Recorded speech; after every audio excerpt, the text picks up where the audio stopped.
இன்னைக்கு இன்னைக்கு மத்தியானம் எஸ்பெஷலா இந்தியாவுக்கு ஒரு மோசமான ஒரு நாள் இன் டர்ம்ஸ் ஆஃப் எக்கனாமி. காரணம், டாலருக்கும் ரூபிக்கும் இருக்கிற வேல்யூல ரூபீஸ் இருக்கிறதுலயே மோசமான நிலைமைய இன்னைக்கு மத்தியானம் டச் பண்ணியிருக்குது. ட்ரம்ப் திருப்பூர்ல இருக்கிற வேலை பார்க்குற ஊழியர்கள் மேல கை வச்சாருன்னு பேசினோம். சூரட்ல இருக்கிற டைமண்ட் வியாபாரிகள் மேல கை வச்சாருன்னு பேசினோம். சென்னையை சுத்தி இருக்கக்கூடிய லெதர் ஃபேக்டரி, அப்புறம் இந்த டேனரீஸ், இந்த ஆட்டோமொபைல் பார்ட்ஸை உருவாக்குறவங்களோட தலையில கை வச்சாருன்னு பார்த்தோம். அங்க சுத்தி இங்க சுத்தி அவர் போட்ட ஸ்கெட்ச் மொத்தமா நம்ம நாட்டோட கரன்சில இப்போ கை வைக்கப்பட்டிருக்குது. அது என்ன மேட்டர் அப்படிங்கிறத நான் உங்ககிட்ட எக்ஸ்பிளைன் பண்றேன். இது ஒரு கஷ்டமான விஷயம் தாங்க. பட் கஷ்டமா இருந்தாலும் பெருமையா இருக்குன்னு சொல்ற மாதிரி இந்தியா பணிஞ்சு போகல. இந்த பாயிண்ட்லயும் இந்தியா என்ன பண்ணுதுன்னு பாத்தீங்கன்னா, நம்மளுக்கு அல்டர்னேட் இன்னும் 1000 ஆப்ஷன் இருக்குது. நம்ம ஏன் ஒரு நாட்டை நம்பி இருக்கணும்? உலகத்துல கிட்டத்தட்ட 200 கண்ட்ரீஸ் இருக்குது. யூஎஸ்ங்கிறது ஒரு கண்ட்ரி தானே. இந்தியா தான் உலகத்திலே மிகப்பெரிய மார்க்கெட். கரெக்டா? வேர்ல்டுலேயே பிக்கஸ்ட் மார்க்கெட் இந்தியா தான். வேர்ல்டுலேயே அதிகமான மக்கள் வாழ்றது இங்க தான். உலகத்திலே அதிகமான 140 கோடி பேர் வாழக்கூடிய இந்தியா ஏன் அமெரிக்காவை பார்த்து பயப்படணும்? நம்ம மத்த நாடுகளோட பிசினஸ் பண்ணலாம்னு சொன்னது மட்டும் இல்லாம செய்ய ஆரம்பிச்சிருக்கோம். இந்தியன் பிரைம் மினிஸ்டர் இந்த வீடியோ நீங்க பார்த்துட்டு இருக்கப்ப இந்தியாவிலே கிடையாது, வேற ஒரு கண்ட்ரில இருக்காரு. என்ன கண்ட்ரி? அண்ட் அங்கே இருந்து இன்னொரு கண்ட்ரிக்கு போக போறாரு. அது எந்த கண்ட்ரி? ஏன் நம்ம இந்த கண்ட்ரிஸோட எல்லாம் இப்போ பேச ஆரம்பிச்சிருக்கோம்? இவ்வளவு நாள் நம்ம இவ்வளவு க்ளோஸா இல்லையே, ஏன் இப்போ இதெல்லாம் பண்ண ஆரம்பிச்சிருக்கோம்? அமெரிக்காவை ரீப்ளேஸ் பண்ணணும்னு நம்ம முடிவு பண்ண ஆரம்பிச்சிட்டோம். இவ்வளோ நாள் நம்ம பணிஞ்சு இந்த ஆள் சொல்றதை கேட்டு கேட்டு போனது போதும். இந்தியாவோட காலகட்டம் இது. நம்ம அவங்கள விட ஒரு பெட்டரான நிலைமையில இருக்கோம். அவங்களுக்கு நம்ம தேவை, நமக்கு அவங்க தேவையில்லைங்கிறத இந்தியா தெளிவா முடிவு பண்ணி சில மாசான மூவ் அடுத்தடுத்து எடுத்து வைக்க ஆரம்பிச்சிருக்காங்க. அது என்ன அப்படிங்கிறத தான் இன்னைக்கு வீடியோவில் உங்ககிட்ட ரொம்ப ஈஸியாக சிம்பிளாக எக்ஸ்பிளைன் பண்ண போறேன் 10 நிமிஷத்தில். பட் அதை பார்க்க ஆரம்பிக்கிறதுக்கு முன்னாடி இந்த மாதிரி வேர்ல்டு ஃபுல்லாக நடக்கக்கூடிய எல்லா விஷயத்தையும் நீங்கள் சிம்பிளாக 10 மினிட்ஸில் நைட்டு தூங்க போகிறதுக்கு முன்னாடி, நியூஸ் பேப்பரில் நாளைக்கு காலையில் வரதுக்கு முன்னாடி இன்னைக்கு நைட்டு நீங்கள் தெரிஞ்சுக்கணும்னு நினச்சிங்கன்னா மதன் கௌரி சேனலை சப்ஸ்கிரைப் பண்ணி எம்ஜி ஸ்குவாடில் சேருங்க. அப்போனா தான் இதை நீங்கள் காலையில் எல்லாரும் ஃப்ரெண்ட்ஸ் வாசித்து தெரிஞ்சுக்கிறதுக்கு முன்னாடி நீங்களே சொல்லி ஃப்ளெக்ஸ் பண்ண முடியும். Just kidding. இல்லை, நான் சப்ஸ்கிரைப் பண்ணிடுங்க. எனிவே, இப்போ ஆரம்பிக்கலாம். ஹலோ எவ்ரிவான், நான் Madan Gowri and hello my dear MG squad.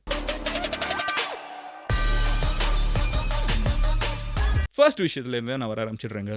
Rupee versus dollar value இருக்கிறதுலே ஒஸ்ட்டாக இன்னைக்கு மத்தியானம் தொட்டிருக்குன்னு சொன்னேன்ல, அது என்ன மேட்டர்னு நான் சொல்லிடுறேன். இவ்வளோ நாள் நம்ம ஒரு 100 ப்ராடக்ட்ஸை அமெரிக்கா கிட்ட விற்று அமெரிக்காவிலேருந்து யூஎஸ் டாலர்ஸை நம்ம வாங்கிட்டு இருந்தோம். கரெக்டாக? இது எல்லாருமே பாதிக்க போகுது. உங்களை என்ன எல்லாருமே பாதிக்க போகுது இந்த ருபீஸோட வேல்யூ விழுகிறதுனால. எப்படின்னு நான் சொல்கிறேன். ஸோ இப்போ நம்ம இவ்வளோ நாள் என்ன பண்ணிட்டு இருந்தோம்? நம்ம அமெரிக்கா கிட்டேருந்து நிறைய இந்த ஃபார்மாசூட்டிக்கல் நிறைய வேலையெல்லாம் நம்ம செஞ்சு ப்ராடக்ட்ஸை கொடுத்து டாலர்ஸை வாங்கிட்டு இருந்தோம். ட்ரம்ப் என்ன பண்ணுறாரு? நம்மளோட ப்ராடக்ட் மேலே 50% டேக்ஸை போட்டார். அப்போ 100 ரூபாய்க்கு வித்துட்டு இருந்த ப்ராடக்ட் 150 ரூபாவாக மாறிடுது. இந்த எக்ஸ்ட்ரா காசு இருக்கிறதுனால அமெரிக்கன்ஸ் நம்ம ப்ராடக்ட்டை வாங்க மாட்டாங்க. அவங்க டாலரில் வாங்கலைங்கிறதுனால நம்ம ஊருக்கு வர்ற டாலர் கம்மியாகுது. கரெக்டாக? ஸோ நம்ம மொத்தமாக ஒரு இடத்துக்கு வச்சுட்ருக்கோம். டேக்ஸை ஏற்றி நம்ம பொருட்களை அமெரிக்கன்ஸ் வாங்குறத கம்மியாக்கிட்டாரு. ட்ரம்ப் கம்மியாக்கிட்டாரு. இது எஃபெக்ட்டுக்கும் வந்துருச்சுன்னா அதுக்கு அர்த்தம் என்ன? இந்த டாலர்ஸ் இந்தியாவுக்கு வர்றது கம்மியாகுது. அப்போ இந்தியாவுக்கு டாலர்ஸ் வர்றது கம்மியாகிறதுனால ஒரு டாலரோட டிமாண்ட் நம்ம ஊரில் அதிகமாகி அது 40 ரூபீஸில் இருந்துச்சுங்க. நல்லா சொல்கிறேன் கேளுங்க. 2000s கிட்ட நினைக்கிறேன். சின்ன வயசில் அது 40 ரூபீஸ் இருந்துச்சு. ஒரு டாலர் இந்தியாவில் 40 ரூபா தான். இப்போ அது ஏறி டபுளை தாண்டி இப்போ 88 ரூபாவை தாண்டி போயிடுச்சு. நம்ம 87லாம் பேசிகிட்டு இருந்தோம் லாஸ்ட் 2-3 டேஸ். அது 88 ரூபாய் ஆயிடுச்சு. சரி மதன், அது 88 ரூபீஸ் போயிடுச்சதுனால எனக்கு என்ன? ஹவ் ஆம் ஐ கெட்டிங் அஃபெக்டட்னு யோசிச்சிங்கன்னா, நீங்கள் இன்டர்நேஷ்னல் ட்ராவல் பண்ணுறீங்கன்னா மோஸ்ட்டாக டாலரில் தான் டீல் பண்ணுவோம். அப்போ அந்த ஒரு டாலருக்கு நீங்கள் அதிகமான ரூபாயை கொடுக்கணும். அமெரிக்கன் ப்ராடக்ட்ஸ் நீங்கள் வாங்கணும்னால், ஏதாவது அமெரிக்காவிலேருந்து வரக்கூடிய ஏதாவது gadget, tech, whatever it is, ஏதாவது அமெரிக்கா மேடு ப்ராடக்ட் நீங்கள் வாங்கணும்னா அதோட விலை இப்போ அதிகமாகுது. எதுவுமே இல்லை, அது அதே விலையில தான் இருக்குது, அதே டாலரில் தான் இருக்குது. ஆனால் நம்மளோட வேல்யூ கம்மியாயிடுச்சு. ருபீஸோட வேல்யூ இப்போ கம்மியாயிடுச்சுங்கிறதுனால 88 ரூபீஸ் கிட்ட போயிடுச்சுங்கிறதுனால அங்கே ஒரு டாலருக்கு நம்ம 88 ரூபா கொடுத்து அதே ப்ராடக்ட்டை வாங்க வேண்டியது இருக்குது. ஸோ இந்த மாதிரி சில காரணங்கள்னால நம்ம இன்டர்நேஷனல் ட்ராவலாக இருக்கட்டும், இன்டர்நேஷனல் ட்ரிப்ஸாக இருக்கட்டும், இன்டர்நேஷனல் ப்ராடக்ட்ஸாக இருக்கட்டும், எஸ்பெஷலி அமெரிக்கன் ப்ராடக்ட்ஸ், இதெல்லாம் நம்ம இந்தியாவுக்குள்ள ஒரு டாலர் மூலியமாக நீங்கள் எதையுமே வாங்கி திருப்பி கொண்டு வரதுல ஒரு பிரச்சனை இருக்குது. இன்டர்நேஷனல் டிராவல்ல பிரச்சனை இருக்குது. இது கஷ்டமான பார்ட். எஸ், உலகம் டாலர்ல தான் ரன் ஆயிட்டு இருக்குது. அந்த டாலர்ல இப்போ ட்ரம்ப் அங்க சுத்தி இங்க சுத்தி கை வச்சது நம்மள கையை கடிக்குது. பட் பெருமையா இருக்குங்கிற பார்ட்டுக்கு வர ஆரம்பிக்கிறேன். என்னதான் இதெல்லாம் நம்மளுக்கு டெம்பரவரி செட்பேக்கா இருந்தாலும் அமெரிக்காவும் இந்தியாவும் சண்டை போட்டுக்கிறது ஒரு யானையும் எலியும் சண்டை போடுற மாதிரி அப்படின்னு நான் சொல்லலைங்க. நான் ஒரு இந்தியன், நான் ஈஸியாக சொல்லிடலாம். பட் எலின்னு அமெரிக்காவை சொன்னது யாருன்னு பார்த்தீங்கன்னா, அமெரிக்கன் எக்கனாமிஸ்ட் ரிச்சர்ட் வூல்ஃப் அப்படிங்கிறவர். நீங்கள் சர்ச் பண்ணி பாருங்கள். One of the most celebrated economist. அவர் என்ன சொல்கிறாருன்னா, அமெரிக்கா வந்து இந்தியாவை சுடுறேங்கிற பேரில் அமெரிக்கா வந்து தாங்காலே சுட்டுட்டு இருக்குது. அது அமெரிக்காவுக்கு இன்னும் தெரிய மாட்டேங்குது. ட்ரம்ப் வந்து 20-30 வருஷம் பாலிடிக்ஸை, பிஸ்னஸை எல்லாத்தையுமே வந்து கொலாப்ஸ் பண்ணிட்டு இருக்காரு. இது அமெரிக்காவுக்கு சுத்தமாக நல்லது கிடையாது. ஏன்னா இந்தியானால அமெரிக்காவை ரீப்ளேஸ் பண்ண முடியும். ஆனால் அமெரிக்கானால இந்தியாவை ரீப்ளேஸ் பண்ண முடியாது. அதாவது என்ன சொல்ல வர்றாருன்னா, இந்தியாவுக்கு அமெரிக்கா தேவை கிடையாது, ஆனால் அமெரிக்காவுக்கு இந்தியா தேவை அப்படிங்கிறாரு. ஏன் தேவை? எப்படி தேவை? நம்மளை விட்ட வேறு கண்ட்ரியே இல்லையா அவங்களுக்கு இந்த டிஷர்ட் அடித்து கொடுக்குறதுக்குன்னு கேட்டிங்கன்னா அங்கே தான் பிரச்சனை இருக்குது. இந்த லாஜிக்கு வருவோமே, அமெரிக்காவுக்கு ஏன் இந்தியா தேவைன்னு பார்த்தீங்கன்னா, அமெரிக்கா இந்த இடத்துல இருக்காங்க, நம்பர் 1 ஸ்பேஸில் இருக்காங்க. அதுக்கு அடுத்து இருக்கிறது யாருன்னு பார்த்தீங்கன்னா சைனா. அப்படியே நெருக்கி வந்துட்டாங்க. இப்போ அமெரிக்கா வந்து சைனாவை வந்து கிட்ட வரக்கூடாது, ரொம்ப கிட்ட வந்துடக்கூடாதுங்கிறதுக்காக அமெரிக்கா என்ன பண்ணாங்கன்னா லாஸ்ட் 20-30 இயர்ஸாக இந்தியாவை வந்து பயங்கரமாக ஏற்றி விட்டுக்கிட்டே இருந்தாங்க. இந்தியா கிட்ட வந்து பிஸ்னஸை நிறைய பண்ணுறது, இந்தியாவுக்கு வந்து ஆயுதங்கள் நிறைய கொடுக்குறது, இந்தியாவோட நியூக்ளியர் டீல் சைன் பண்ணுறது, அப்படி இப்படின்னு சொல்லிட்டு இது எதுக்கு இந்தியா கூட வந்து சம்மந்தமே இல்லாமல் உலகத்தோட மறுபக்கத்தில் அமெரிக்கா இருக்குது. ஏன் இந்தியா கிட்ட இதெல்லாம் பண்ணிட்டு இருந்தாங்கன்னா, சைனாவை வந்து பெருசாக வளர விட்டுறக்கூடாது. இப்போ ஐஃபோன்லாம் பார்த்தீங்கன்னா சைனாவில் செய்கிறது இல்லை, எல்லாமே இந்தியாவில் செஞ்சுட்டு இருக்காங்க. உலகத்திலே அதிகமான ஐஃபோன் செய்கிற கண்ட்ரி எது தெரியுமா? இந்தியா, சைனா கிடையாது. ஏன்னா யூஎஸ் என்ன நினச்சிச்சுன்னா, இந்தியா வந்து சைனாவா இந்தியாவா, வேர்ல்டில் வந்து செகண்ட் ஸ்பேஸில் வந்து யாராவது ஒருத்தங்க இருக்கணும். சைனா வந்து ரொம்ப கிட்ட வந்துட்டாங்க, இந்தியா நம்மளுக்கு தேர்டில் தான் இருக்காங்க. அப்போ இந்தியாவை வளர்த்து விட்டோன்னா சைனா இந்தியாங்கிற இந்த காம்படிஷன் தான் போகுமே தவிர சைனா அமெரிக்கா கூட காம்படிஷனுக்கு வராது அப்படின்னு சொல்லிட்டு எந்தெந்த விதத்தில் எல்லா பாசிபிள் ஆங்கிள்லையும் யூஎஸ் என்ன பண்ணிட்டு இருந்தாங்கன்னா இந்தியாவை ஏற்றி விட்டுக்கிட்டே இருந்தாங்க. இந்தியா வளர்ந்துக்கிட்டே இருந்துச்சு.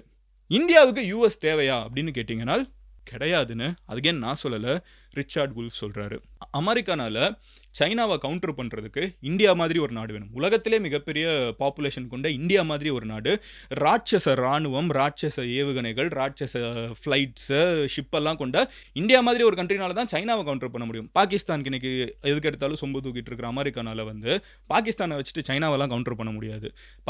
சைனா முறைச்சாங்கன்னா பாகிஸ்தானே ஓடி போயிடுவாங்க, சைனா கூட போய் சேர்ந்துருவாங்க. அப்போ அப்படி இருக்கிறப்போ இது தேவையில்லாத வேலை. தாங்காலே நான் இந்தியாவை மிரட்டுறேங்கிற பேரில் 20-30 வருஷம் அரசியலை, ராஜதந்திரத்தை எல்லாத்தையுமே வேஸ்ட் பண்ணிட்டாரு ட்ரம்ப்னு சொல்லிட்டு ரிச்சார்ட் வுல்ஃப் சொல்றாரு. அது கூடவே அவர் என்ன சொல்றாருன்னு பார்த்தீங்கன்னா, இன்னைக்கு இந்தியாவுக்கு அமெரிக்கா தேவை கிடையாது. நம்ம என்ன நினைச்சிட்டு இருக்கோம், அமெரிக்கா கிட்ட தான் டிஷர்ட்டை விற்க முடியும், அமெரிக்கா கிட்ட தான் தங்கத்தை விற்க முடியும், அமெரிக்கா கிட்ட தான் டைமண்டை விற்க முடியும், அமெரிக்கா கிட்ட தான் நட்டு போல்ட்டு லெதர் எல்லாம் விற்க முடியும்னு. தப்பு. இன்னைக்கு உலகத்தில் பர்ச்சேசிங் பவர் இருக்கிற கண்ட்ரி பிபிபி நீங்கள் எடுத்து பார்த்தீங்கன்னா பிரிக்ஸ் கண்ட்ரிஸ், அதாவது Brazil, Russia, India, China, South ஆஃப்ரிக்கான்னு சொல்லப்படக்கூடிய இந்த கண்ட்ரிஸ் இருக்குல்ல, மோஸ்ட்லி ஏஷியன் கண்ட்ரிஸ், ஏஷியாவில் இருக்கக்கூடிய நாடுகள் எக்ஸப்ட் பிரேசில் வந்து அங்கேருந்து தூக்கிட்டு வந்துடும். பட் மோஸ்ட்லி இந்த ஏஷியாவில் இருக்கக்கூடிய நாடுகள் தான் பாப்புலேஷன் அதிகமாக இருக்குது, காசு இவங்க தான் அதிகமாக கொடுத்து வாங்குறதுக்கு ரெடியாக இருக்காங்க. பர்ச்சேசிங் பவர் குளோபலாக வந்து அதிகமாக இருக்கக்கூடிய நாடுகள் எதுன்னு பார்த்தீங்கன்னா பிரிக்ஸ் கண்ட்ரி 35% இருக்குது. G7 அப்படின்னு சொல்லப்படக்கூடிய இன்னொரு பஞ்ச் ஆஃப் கண்ட்ரிஸ் இருக்குது. இந்த G7 யாருன்னா, கடந்த நூற்றாண்டோட ராஜாக்கள் of the world, United States, United Kingdom, France, Germany, Italy, Canada, Japan, இந்த நாடுகள் கிட்ட வந்து பர்ச்சேசிங் பவர் இப்போ கம்மியாயிடுச்சு. 28% தான் இருக்குது. ஆனால் பிரிக்ஸ் கிட்ட 35% இருக்குது. அமெரிக்கா வந்து என் ஊரில் வந்து விற்காதன்னு சொன்னால் இந்தியாவுக்கு ரொம்ப ஈஸி. அப்படியாப்பா, உங்ககிட்ட விற்கக்கூடாதா, அப்படியே ஷிப்பை நகர்த்து ரஷ்யாவில் போய் விற்றுருங்க, சைனாவில் போய் விற்றுருங்க, சவுத் ஆஃப்ரிக்காவில் விற்றுருங்க, பிரேசிலில் விற்றுருங்க அப்படின்னு சொல்லிட்டு இந்தியா மற்ற கண்ட்ரி பக்கம் ஈஸியாக திரும்பிடும். அதுக்கு இந்தியா செட்டிலும் ஆகிடும். அங்கே இருக்கிற காசையும் இந்தியானால சம்பாதிக்க ஆரம்பிச்சிருவாங்க. இந்தியா வந்து பிரிக்ஸில் வந்து ஸ்ட்ராங் ஆக்க ஆரம்பிச்சிருவாங்க. ஏன்னா சைனாவுக்கும் பிரிக்ஸுங்கிற அமைப்பு தேவை, அமெரிக்காவுக்கு அகேன்ஸ்டாக தான் பிரிக்ஸ் இருக்குது. 100% இது ஆன் த ஃபேஸ். ஓகேவா? அமெரிக்கா இங்கே இருக்குது, அமெரிக்காவுக்கு பின்னாடி மொத்த யூரோப்பும் கூஜா தூக்கிட்டு இருக்காங்க. இதுக்கு அகேன்ஸ்டாக ஏஷியாவில் இருக்கக்கூடிய countries like China, Russia, India, நம்ம எல்லாருமே ஒன்றா என்ன டிசைட் பண்ணுறோம், நம்ம ஏங்க அவனுக்கு கூஜா தூக்கணும், 100 ஆண்டுகள் 200 ஆண்டு ஆட்சி செய்கிறான், மறுபடியும் அவனே அங்கே நின்றுட்டு இருக்க, நம்ம ஏங்க போகணும்? நம்ம கிட்ட தான் இன்றைக்கி பாப்புலேஷன் இருக்குது, நம்ம கிட்ட தான் மார்க்கெட் இருக்குது, நம்ம கிட்ட தான் காசு இருக்குது, நம்ம ஊரில் இருக்கிறவன் தான் படித்தவனா இருக்கான், நம்ம ஊரில் அவ்வளோ டெக்னாலஜி இருக்குது, இவால்வ் ஆகிட்டு இருக்கோம். அப்போ நம்ம ஏன் அமெரிக்கா கிட்ட போய் நிற்கணும்? நம்ம நிற்க தேவையில்லை. நம்ம ஏன் இந்த யூரோப்காரங்க கிட்ட போய் நிற்கணும்? நிற்க தேவையில்லை. நம்ம சொந்தமாக ஒரு குரூப் ஆரம்பிக்கலாம்னு ஆரம்பிச்சு இந்த பிரிக்ஸை வந்து இந்தியா இவ்வளோ நாள் என்ன பார்த்துட்டு இருந்துச்சுன்னு பார்த்தீங்கன்னா, நம்ம இங்கேயும் கை வச்சுப்போம், இங்கேயும் கை வச்சுப்போம், நம்ம 2 பேர் கூடயும் ஃப்ரெண்ட்ஸாக இருப்போமே, நம்ம ஏன் அமெரிக்காவை பகிச்சுக்கணும்? லாஸ்ட் 20-30 வருஷமாக நம்ம கூட ஃப்ரெண்ட்ஸாக தானே இருந்தாங்கன்னு யோசிச்சுட்டு இருக்கிற இந்தியாவை இப்போ டேக்ஸ் ஏற்றி ரூபா வேல்யூ விழுக வச்சு கண்டமானிக்கு இப்படி பஞ்சாயத்து பண்ணி ட்ரம்ப் வந்து இந்தியாவை தள்ளி போக வச்சுட்டாரு. இங்கேருந்து இந்தியா கையை எடுத்துச்சுன்னா இங்கே 2 கையை கொடுக்கும். இங்கே 2 கையை குடிச்சிச்சுன்னா நம்மளை காப்பாற்றுறதுக்கு, நம்மளை காப்பாற்றுறது இல்லை, நம்ம கூட பிஸ்னஸ் பண்ணுறது இங்கே யாருமே பெரிய இல்லை. பிரிக்ஸில் வந்து நான் தான் பெரிய ஆளுன்னு சொல்கிறதுக்கு அங்கே யாருமே கிடையாது. இந்த சைடு ரஷ்யா, ஓகேவா, 2 உலகப்போர் பார்த்த நாடு, உலகத்திலே மிகப்பெரிய நாடு இன் டெர்ம்ஸ் ஆஃப் லேண்ட். அடுத்து சைனா. நம்மளுக்கு அடுத்து உலகத்திலே அதிகமான பாப்புலேஷன் கொண்ட நாடு and it's literally like living in future. இன்னைக்கு சைனால நீங்க இருக்கிற மாடர்ன் சிட்டீஸ்லாம் போய் பார்த்தீங்கன்னா, அமெரிக்காலாம் ஒண்ணுமே கிடையாது. அவ்வளோ அட்வான்ஸ் ஆயிட்டாங்க சைனா. அடுத்து இந்தியா. நம்ம வந்து உலகத்திலே அதிகமான மார்க்கெட் இருக்கிற நாடு நம்ம. சவுத் ஆஃப்ரிக்கா குளோபல் சவுத்தோட ஒன் ஆஃப் த முக்கியமான கண்ட்ரிஸ். ஆஃப்ரிக்காவில் இருக்காங்க, பிரேசில், சவுத் அமெரிக்காவில் இருக்காங்க. அப்போ இந்த கண்ட்ரிஸ் எல்லாம் ஒன்றா சேர்ந்துச்சுனால் இந்த கண்ட்ரிஸ் எல்லாம் ஒன்றா சேர்ந்து மதிச்சாதான் அமெரிக்காவுக்கு வேல்யூ.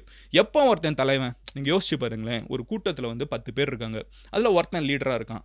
அவன் எது வரைக்கும் லீடர்னா, அந்த மீதி இருக்கிற 9 பேர் வந்து அவனை லீடர்னு நம்புற வரைக்கும் தான். அவன் வேற என்ன பண்ண முடியும்? ஒன்றுமே பண்ண முடியாது. அங்கே மீதி எல்லாருமே ஈக்குவல் தான், சரியா? இப்படி 10 பேர் இருக்காங்க, ஒருத்தனை தலைவனாக எப்போ வரைக்கும் வச்சிருப்பாங்க, மீதி 9 பேர் அவனை தலைவன் சொல்கிறப்போ இப்போ என்ன நடக்குதுன்னு பார்த்தீங்கன்னா, அதில் 7 பேர் என்ன ரியலைஸ் பண்ணுறாங்கன்னா, இவன் தப்பான தலைவனாக இருக்கான், நம்மளை காயப்படுத்திட்டு இருக்கான். நம்ம 7 பேர் ஒன்றா சேர்ந்து நம்ம ஈக்குவலாக நின்றுக்கலாம், நம்ம கூட தலைவர்களே கிடையாது. இங்கே இருக்கிற 3 பேர் வந்து அவங்களோட செல்ஃபிஷ் கோலுக்காக நம்மளை யூஸ் பண்ணுறாங்கன்னு தெரிஞ்சுக்கிட்டு, இந்த மீதி இருக்கிற 7 பேர் அதிகமான பாப்புலேஷன், அதிகமான பவர் எல்லாமே கொண்ட இந்த பிரிக்ஸ் நாடுகள் இப்போ ஒன்றா சேர்ந்துருக்குல்ல, அதை வந்து இந்தியா ஸ்ட்ரென்தன் பண்ணணும்னு முடிவு பண்ணிடுச்சு. ரிச்சர்ட் வுல்ஃப் சொன்னது மட்டும் கிடையாது. இன்றைக்கி நீங்கள் பார்த்தீங்கன்னா, இந்தியன் பிரைம் மினிஸ்டர் இந்தியாவில் இல்லை, இஸ் ஆல்ரெடி இன் ஜப்பான். ஜப்பானில் வந்து தர்மன் ஸ்டாச்சுவெல்லாம் வந்து அவங்க அரசாங்கம் கொடுத்துருக்குது. ரொம்ப கல்ச்சுரல் சிக்னிஃபிகன்ட், நாங்கள் உங்களை ரொம்ப நம்புகிறோங்கிற மாதிரி ஒரு விஷயம். அது கூட வந்து பார்த்தீங்கன்னா, இந்தியாவுக்கும் ஜப்பானுக்கும் நடுவில் வந்து பிஸ்னஸை நம்ம இம்ப்ரூவ் பண்ண போகிறோன்னு பேச ஆரம்பிச்சிருக்கோம். G7 நாடு தான், ஆனாலும் ஜப்பான் வந்து ஏஷியாவில் இருக்கிற ஒரு நாடு. நம்ம அமெரிக்கா அந்த வெஸ்டர்ன் சுப்பீரியாரிட்டியை விட்டுட்டு நம்ம இந்த ஈஸ்டர்ன் பவருக்கு வருவோம்னு சொல்லிட்டு வெஸ்டர்ன் கண்ட்ரீஸ்னு சொல்லுவாங்கல்ல, நம்ம ஈஸ்டர்ன் கண்ட்ரீஸை ஃபோக்கஸ் பண்ண ஆரம்பிக்கிறோம். ஜப்பான் கூட நம்ம நல்ல பிஸ்னஸ் டீல் சைன் பண்ணணும்னு யோசிச்சுட்டு இருக்கோம். அதை முடிச்சுட்டு அதுக்கப்புறம் போகிற நாடு தான் இன்னும் சூப்பர்வான மேட்ரு. சைனாவுக்கு வந்து இந்தியன் பிரைம் மினிஸ்டர் போக போகிறாங்க. இந்தியன் பிரைம் மினிஸ்டரும் சைனீஸ் பிரசிடென்ட்டும் மீட் பண்ண போகிறாங்க. அதுக்கு கொஞ்ச நாள் கழிச்சோ முன்னாடியோ வந்து ரஷ்யன் பிரசிடென்ட் அங்கே வராரு. North Korean leader Kim Jong Un ஞாபகம் இருக்கா நம்ம சேனலில், அவரும் அங்கே வராரு. அதை பற்றி நான் நாளைக்கு வீடியோவில் சொல்கிறேன். அது ஒரு சம மேட்டர் அங்கே காத்துட்டு இருக்குது. சேம் டைம் இந்தியன் பிரைம் மினிஸ்டரும் போகிறாரு. இவங்களை மீட் பண்ண மாட்டாங்கன்னு தான் நினைக்கிறேன், டிஃப்ரெண்ட் ஊருக்கு போகிறாங்க. பட் ஒரே நேரத்தில் இத்தனை தலைவர்கள் ஒரு நாட்டில், சைனாவில் எல்லாருமே ஒன்று சேர்றது. அண்ட் சைனாவில் தான் ஒன்று சேரணுமா, அப்போ அவங்க தான் தலைவனான்னு கேட்டிங்கன்னா கிடையாது. போன டைம் இதே SCO மீட் நடந்தப்போ இங்கே நடந்துச்சு, ரஷ்யாவில் நடந்துச்சு, அங்கே எல்லாரும் மீட் பண்ணாங்க. அடுத்து இந்தியாவில் நடக்கும், இங்கே எல்லாரும் மீட். ஸோ இட்ஸ் ஈக்குவல், ஓகேவா? இந்த நாடுகளுக்குள்ளே வந்து இவங்க தான் பெரிய நாடு, சின்ன நாடுன்னு இல்லை. இங்கே இருக்கிற எல்லாரும் ஒன்றா சேர்ந்து நம்ம நினைக்கிறதுனால தானே அவன் பெரிய ஆள், அவனை தூக்கி போடுவோங்கிற ஒரு முடிவுக்கு வந்துட்டாங்க. India has decided to do business with BRICS countries or with the rest of the வேர்ல்டுன்னு நம்ம சொல்லலாம். நம்ம டிஷர்ட்டை, பூமாவையும் அடிடாஸ் டிஷர்ட்டையும் அமெரிக்காவில் தான் விற்கணும்னு அவசியம் இல்லை. ஆனால் எல்லா ஊர்லேயும் டிஷர்ட் போடுறவன் இருக்கான்ல, டிஷர்ட்டோட குவாலிட்டி அதே தானே, டைமண்டோட குவாலிட்டி அதே தானே, லெதரோட குவாலிட்டி அதே தானே. எல்லா ஊர்லேயும் தானே கார் ஓட்டுறாங்க, எல்லா ஊர்லேயும் தானே பேக் இருக்குது, எல்லா ஊர்லேயும் தானே நட்டு தேவை, போல்ட்டு தேவை. நம்ம ஏன் அமெரிக்காவுக்கு கொடுக்கணும்? நம்ம எல்லா உலகம் ஃபுல்லாக போய் கொடுக்க ஆரம்பிப்போங்கிற ஒரு டெசிஷனை இந்தியா எடுக்க ஆரம்பித்தது மட்டும் இல்லாமல் அது ஆக்ஷனாகவும் நம்ம சில விஷயங்கள் பண்ண ஆரம்பிச்சிருக்கோம். National security adviser Ajit Doval வந்து சைனாவை ஆல்ரெடி 2 தடவை விசிட் பண்ணியிருக்காங்க. நல்லா தெரிஞ்சுக்கோங்க, சைனாவுக்கும் நம்மளுக்கும் 1008 பஞ்சாயத்து இருக்குது. ரீசெண்டாக ஆப்ரேஷன் சிந்தூர் நடந்தப்போ பாகிஸ்தான் வந்து நம்மளை எதிர்த்து நிற்க கூட முடியாது. அவங்க ஏதோ எந்திரிச்சு நின்னாங்கன்னா அதுக்கு காரணமே சைனா தான். ஃபுல்லாக ஆயுதத்தை சப்ளை பண்ணதுலேருந்து டெக்னாலஜி வரைக்கும் ஷேர் பண்ணி இந்தியா என்னென்ன பண்ணிருக்குங்கிறத போட்டு கொடுத்ததே சைனா தான். காலத்தோட கட்டாயம். ஆனால் இன்றைக்கி நம்ம சைனாவோட பிஸ்னஸ் பண்ணணும். ஏன்னா அமெரிக்காங்கிற ஒருத்தன் அவனோட மோசமாக இருக்கான். ஸோ நான் சொல்கிறேன், national security adviser Ajit Doval வந்து சைனாவை ரீசன்ட் மந்த்ஸில் 2 தடவை விசிட் பண்ணியிருக்காரு. எக்ஸ்டர்னல் அஃபேர்ஸ் மினிஸ்டர் ஜெய்சங்கர் வந்து பீஜிங்கை ஜூலையில் வந்து விசிட் பண்ணியிருக்காரு. 5 வருஷத்தில் முதல் முறையாக எக்ஸ்டர்னல் அஃபேர்ஸ் மினிஸ்டர் சைனாவுக்கு போயிருக்காரு. டைரக்ட் ஃப்ளைட் வந்து 2 நாடுகளுக்கு நடுவில் சீக்கிரமாக ஆரம்பிக்க போகுது. இது வரைக்கும் சைனா டு இந்தியா ஃப்ளைட்ஸ் டைரெக்டாக கிடையாது. லாஸ்ட் ஃபியூ இயர்ஸாக இங்கேருந்து அங்கே போகிறதுக்கு டைரக்ட் ஃப்ளைட் கிடையாது. சென்னையிலேருந்து நீங்கள் பீஜிங் போக முடியுங்கிறது ஒரு பயங்கரமான மேட்ரு. நிறைய மக்கள் ட்ராவல் பண்ண ஆரம்பிப்பாங்க. அங்கே இருக்கிற மக்களுக்கு நம்ம இப்போ தான் டூரிசம் வீசாவே ரொம்ப நாள் கழிச்சு கொடுக்க ஆரம்பிச்சிருக்கோம். அண்ட் நம்ம ஊருக்கு தேவையான ஃபெர்டிலைசர் மாதிரி சில முக்கியமான பொருட்கள் எல்லாத்தையும் சைனா ஹோல்டு பண்ணியிருந்தாங்க. 2 நாட்டுக்கும் பஞ்சாயத்து தான், அதனால அவங்களும் நம்ம கிட்ட பெருசாக பேசலாம், நம்மளும் பேசலாம். அவங்களும் ஹோல்டு பண்ணி வச்சுருந்தாங்க. இப்போ அதெல்லாத்தையும் அவங்க யூஸ் பண்ண ஆரம்பிக்கிறாங்க. அண்ட் இதில் வந்து ஸ்மெல் பிடிக்கிறதுக்கு கரெக்டாக பிஸ்னஸ் பண்ணி வந்துருவாங்கல்ல. அதானி வந்து BYD, நம்ம கார் எந்தூசியாஸ்ட்டுக்கெலாம் தெரியும், உலகத்தோட one of the best battery makers. EV காருக்கு, EV பைக்குக்கெல்லாம் வந்து தேவையான பேட்டரிஸ் இருக்குல்ல, சைனாவில் இருக்கிற BYD கம்பெனி அவங்களோட பார்ட்னர்ஷிப் போட்டு புதுசாக EV செல்லை உருவாக்கலான்னு சொல்லிட்டு அதானி அதுக்கு ஒரு வேலையை பார்த்துட்டு இருக்காரு. எங்கேருந்து அதானிக்கு மூளை இந்த இங்கே அவங்க டீமை போய் பார்க்கணும், எங்கேருந்துடா இங்கெல்லாம் மோப்பம் பிடிக்கிறீங்கன்னு கேட்கணும். ஸோ பாயிண்ட் இஸ், இப்போ யோசிச்சு பாருங்களேன், சைனாவில் இருக்கிற ஒரு பேட்டரி டெக்னாலஜியை இந்தியாவில் நம்ம மாசாக ப்ரொடியூஸ் பண்ணி வேர்ல்டு ஃபுல்லாக எக்ஸ்போர்ட் பண்ணோன்னா அது எவ்வளோ பெரிய ஒரு பிஸ்னஸ். இந்த மாதிரி சைனாவும் இந்தியாவும் ஒன்று சேர்றதுக்கான ஒரு வழி வந்து இந்தியா உருவாக்க ஆரம்பிச்சிருக்குது. இது காலத்தோட கட்டாயம்னு இந்தியன் பிரைம் மினிஸ்டர் பேசியிருக்காரு. ஸோ ஆல்மோஸ்ட் நம்ம எண்ட் ஆஃப் த வீடியோக்கு வந்துட்டோம். இப்போ நான் உங்ககிட்ட கேட்கணும்னு நினைக்கிற கேள்வி என்னன்னு பார்த்தீங்கன்னா, ட்ரம்ப் நம்மளை பஞ்சாயத்து பண்ணுறாரா? நிறைய பஞ்சாயத்து பண்ணுறாரு. நம்மளுக்கும் ஆனால் அமெரிக்காவுக்கும் நல்ல ரிலேஷன்ஷிப் இருக்கா? US as a country is great. Indians நிறைய பேர் அங்கே போய் சக்ஸஸ்ஃபுல்லாக இருக்காங்க. இன்ஃபேக்ட் ட்ரம்ப்புக்கு எதிராக எலெக்ஷனில் நின்று பிரசிடென்ட் ஆகிறதுக்கு முயற்சி செஞ்ச ஒருத்தங்க வந்து இந்திய வம்சாவளி தான், கமலா ஹாரிஸ், சென்னைக்காரங்க. ஸோ சுந்தர் பிச்சையாக இருக்கு, நம்ம சொல்லிட்டே போகலாம். இந்த லிஸ்ட் வந்து எல்லாருக்கும் தெரிஞ்ச லிஸ்ட்டு. இந்த வீடியோவை எத்தனை பர்சன்டேஜ் அமெரிக்கன்ஸ் தெரியுமா பார்த்துட்டு இருக்காங்க? அமெரிக்கன்ஸ், தமிழர்கள் வந்து அமெரிக்கனாவே மாறி க்ரீன் கார்டெலாம் வாங்கியிருக்கக்கூடிய அமெரிக்கன்ஸ் வந்து இந்த வீடியோ பார்க்குறவங்க அத்தனை தமிழர்கள் அங்கே இருக்காங்க யூஎஸில். Well and good. நானும் அங்கே படிச்சிருக்கேன், பஃபலோவில் தான் நான் படித்தேன். ஓகேவா, நியூயார்க்கு மேலே பஃபலோனா அங்கே கனடா பார்டரில் ஒரு காலேஜ் இருக்கும், அங்கே தான் நானும் படிச்சிருக்கேன். So US is a great country, but Trump is not doing great with India. அதை நம்ம ரெகக்னைஸ் பண்ணி தான் ஆகணும். அமெரிக்கா மக்கள் மேலே நம்மளுக்கு காண்டு இல்லை, அமெரிக்காவோட தலைவன் மேலே நம்மளுக்கு பிரச்சனை இருக்குது. ஏன்னா லிட்டரலாக நம்ம நாட்டில் யார் எக்கேடு கெட்டு போனால் என்ன அப்படின்னு யோசிச்சுட்டு தப்பான டிசிஷன்ஸை வந்து ட்ரம்ப் எடுத்துட்டு இருக்காருன்னு நான் சொல்லலை, சொல்கிறதே American economist. But at this point நீங்கள் என்ன நினைக்கிறீங்க? ஃபார் லாங் டேர்ம் நான் என்ன நினைக்கிறேன்னா, நம்மளுக்கு இப்போவும் நான் சொல்கிறேன், அமெரிக்காவும் தேவை, சைனாவும் தேவை. நம்ம நியூட்ரலாக இருக்கிறது தான் சரின்னு நான் நினைக்கிறேன். மேபி நான் கன்சர்வேட்டிவாக யோசிக்கலாம். பட் நீங்கள் ஒரு டெசிஷன் எடுக்கணும். நீங்கள் தான் ராஜா, உங்ககிட்ட செங்கோலை கொடுத்துட்டு நீ டிசைட் பண்ணு. இந்தியா வந்து டீம் சைனாவாக இருக்கணுமா இல்லை டீம் அமெரிக்காவாக இருக்கணும்னு நினச்சிங்கன்னா, டீம் பிரிக்ஸ், சைனா கிடையாது, டீம் பிரிக்ஸாக இருக்கணுமா டீம் யூஎஸாக இருக்கணுமான்னு லாங் டேர்ம்க்கு யோசிங்க. இன்றைக்கி மட்டும் யோசிக்காதீங்க.